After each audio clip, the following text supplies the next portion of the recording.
Okay, in today's show, Jeremy Clarkson angered the BBC, Boris will be bouncing back as he gives the virtual middle finger to the Privileges Committee, and a major supermarket could be on its way out. Let's begin.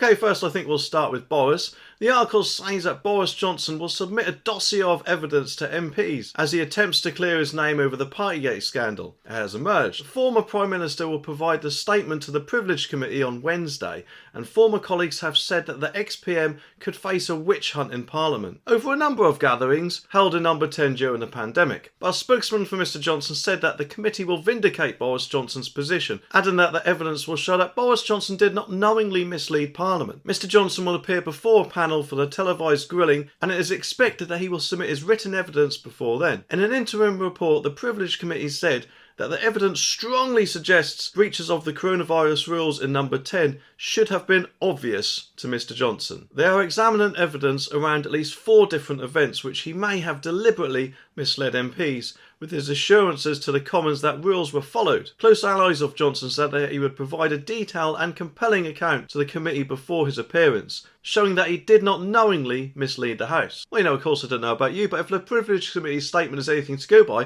then it kind of sounds like they've made their mind up, doesn't it? Which, to be honest, comes as no surprise, as it's chaired by Harriet Harman, who is quite high up in the Labour Party, if I remember rightly, and also has a lot of Tory MPs in the committee as well who are against Boris. So it already seems like he's got the deck stacked against him from the offset, doesn't it? Even before he's even uttered a word, which, if anything, is not how an impartial committee should be, is it? For instance, we don't have a judge or a jury give their opinion on a court case going on, do we? So the same should be said for something like this. Quite a lot of people seem dead against him from the offset, doesn't he? Because he was actually going to deliver Brexit, what the public voted for, which a lot of Ramonas out there kind of didn't exactly like that much, and seem determined to get him out by any way possible, it seems. And this whole kangaroo court, which will soon be in session, kind of seems like their final attempt to stop him from ever trying to become Prime Minister again. But if it does go Boris's way, then personally, I don't know about you, but personally, I think he should actually be reinstated as Prime Minister. I know that is really unlikely to happen, but there were lots of people out there who said that he should have quit because of the partygate scandals, and therefore if it was proven that he didn't not knowingly know, then surely that means they're wrong, doesn't it? I know, no doubt, of course, Rishi will probably have something to say about that, but let's face it, he didn't exactly get voted in by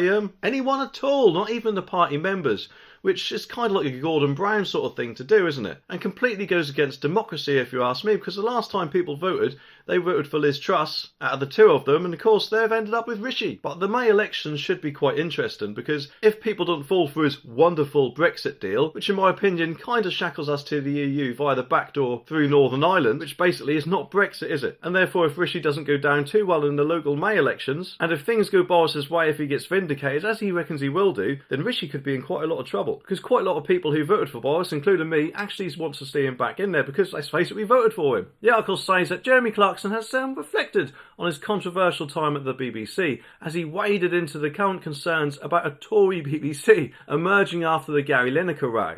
Jeremy has insisted that everyone I met there in 25 years was flaming red and that the mob was wrong. Jeremy wrote in his latest Sunday Times column regarding the BBC's strict impartiality rules. I know someone was told to take down his Union Jack because it was offensive, and I was asked to remove my poster of Mrs Thatcher because it was upsetting people who walked past. I did, and replaced it with a picture of Kate and Wills, which somehow made them even more angrier. The Star similarly claimed while I was waiting to go on the One show, a producer said that I had to agree that with the public sector strikes that were happening that day, or it would be awkward.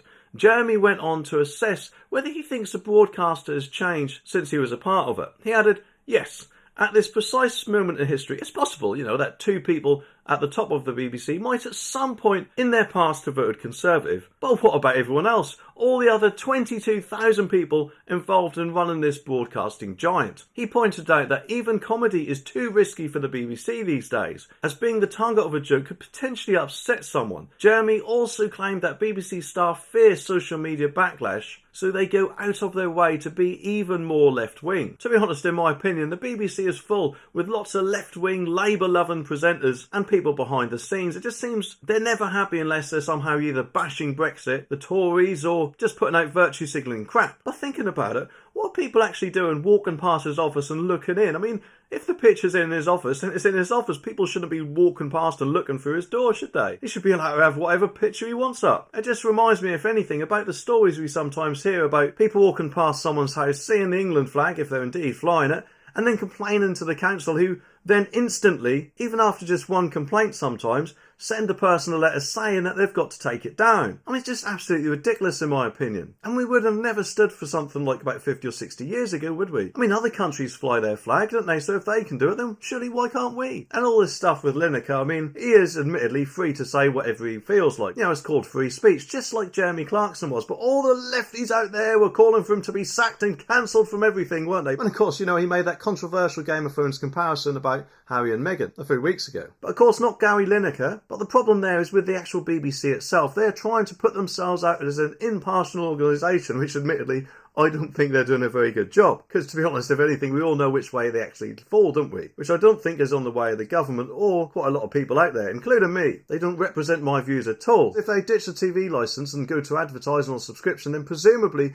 they won't need to say they're impartial anymore, and therefore presenters can actually say what they want to and therefore be open about their biases and not try to pretend to hide it or anything like that. Of course, you know, I don't know about you, but does anyone else think that the BBC might just have forgotten what the first B in their name stands for? Maybe instead of British they might think it actually stands for bullcrap, in which case I'll probably agree with them. Of course, nowadays it seems like there's so many people out there saying things like, "You've offended me! Cancel you! I'm going to cancel you!" And to those people I say, well, too bad, you know, I just post things that I find funny. But if it pees you off, then just know I find that crap funny too.